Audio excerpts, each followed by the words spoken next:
ये है news network. आप देख रहे हैं भारत वन न्यूज, एक भारत एक आवाज। 3 बेटियों संग एसपी दरबार पहुंची मां, दबंगों से बचाने की गुहार।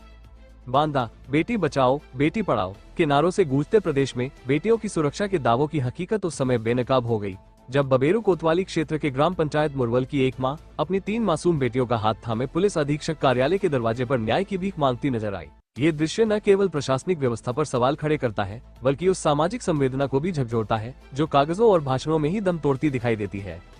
पीड़िता का आरोप है कि गांव के प्रधान पति रामबाबू निषाद के पुत्र और उसके साथियों ने खेत जाते समय रास्ते में रोककर उसके साथ छेड़छाड़ की, हाथ पकड़कर अभद्रता की और गालियों की बौछार कर दी। भयभीत महिला किसी तरह अपने सम्मान को बचाकर घर पहुंची, लेकिन इसके बाद भी न्याय का रास्ता उसके लिए उतना ही कठिन साबित हुआ जितना गांव की कच्ची पगडंडियों पर चलना। परिजनों का कहना है कि आरोपियों के रसूख और दबंगई के आगे स्थानीय पुलिस भी खामोश नजर आ रही है। यही कारण है कि पीड़ित महिला अपनी बेटियों के साथ दर दर की ठोकरें खाने को मजबूर है। न्याय की उम्मीद में वो लखनऊ तक मुख्यमंत्री से मिलने पहुंची, लेकिन वहां भी उसकी फरियाद सत्ता के गलियारों में कहीं खो गई। ग्रामीणों का कहना है कि सरकार के दावों और जमीनी हकीकत के बीच की दूरी मुरवल गांव की इन बेटियों के चेहरे पर साफ देखी जा सकती है। सवाल ये है कि जब सुरक्षा का दावा करने वाली व्यवस्था ही मौन हो जाए तो आखिर इन बेटियों को निर्भय होकर स्कूल और खेत तक जाने का अधिकार कौन दिलाएगा? दरअसल ये सिर्फ एक परिवार की पीड़ा नहीं बल्कि उस व्यवस्था का आईना है जहां सत्ता के साए में दबंगई फलती फूलती है और न्याय की उम्मीद लिए आम आदमी प्रशासन के दरवाजों पर भटकता रह जाता है। अब देखना यह है कि यह गुहार फाइलों में दफन होती है या सचमुच इन बेटियों को न्याय की राह मिलती। संवाददाता अमर सिंह, बांदा। जो हमारे गांव का वो हमें बहुत परेशान कर रखा और हम उसके कार्यालय पे गए थे कि हमारे खेत का नुकसान न कराए।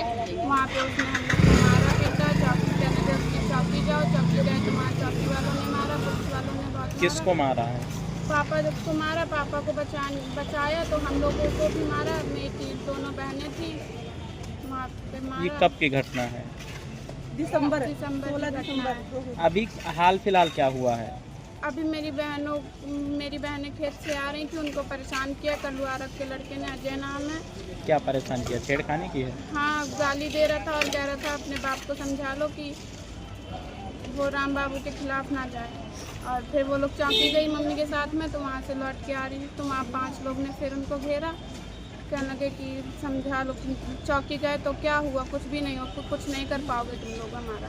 कप्तान साहब के यहाँ गए थे, क्या कहा उन्होंने? साहब ने क्या कहा?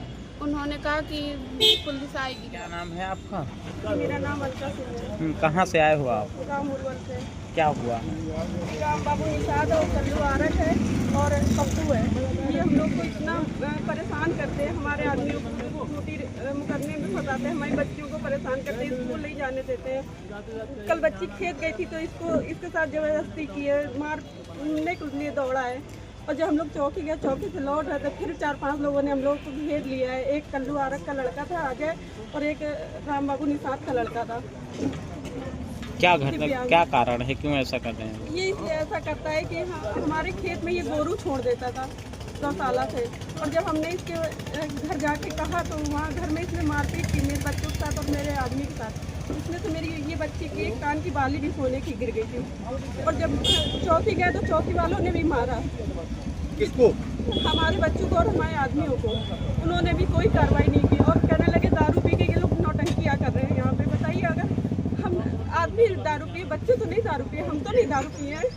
इस तरीके से कोई सुनवाई नहीं हो रही है। अब कल फिर हमारे साथ यही हादसा हुआ है, यहाँ तक कि मेरे आदमी भी नहीं है घर में। अब बताइए हम कहाँ जाएं? आज आप कहाँ आई? आज हम आए पुलिस अधीक्षक कार्यालय। तो क्या हुआ? प्रार्थना पत्र दिया हमने, बात कही, क्या जी, कहा? आज साहब ने कहा है, कहने लगे आज पुलिस आएगी, दरोगा जी जाएंगे, आपके यहाँ कार्रवाई होगी। लेकिन अभी तक 2 महीने से ये सब हो रहा है, लेकिन कोई पुलिस नहीं पहुँच रही है घर में हमें। अगर आगे कार्रवाई मैं और मेरा परिवार हिस्ट्री सीटर राम बाबू निषाद से इतना परेशान हो चुका है कि हम रात रात भर सो नहीं पाते हैं। घर में परेशानी, फसल में परेशानी इतना हमको दबिश दिखाता है कि हमारी रातों की नींद और दिन का सुकून गायब है। मैं अब क्या बताऊं, इतना परेशान है मैं और मेरे बच्चे कि न तो स्कूल जा पा रहे हैं, न अपना काम कर पा रहा हूं, न प्रशासन सुन पा रहा है। इतना दुखी हो गया हूं। लास्ट वीडियो डाल रहा हूं, प्रशासन के पास भी कई बार फ़ोन किया, कोई मतलब नहीं निकल रहा है। अब खुद इसके अगर कुछ मुझको होता, यदि मेरे बच्चों को होता है, तो उसका जिम्मेदार राम बाबू निषाद, ग्राम मुरवल, जिला बांदा, थाना बबेरू।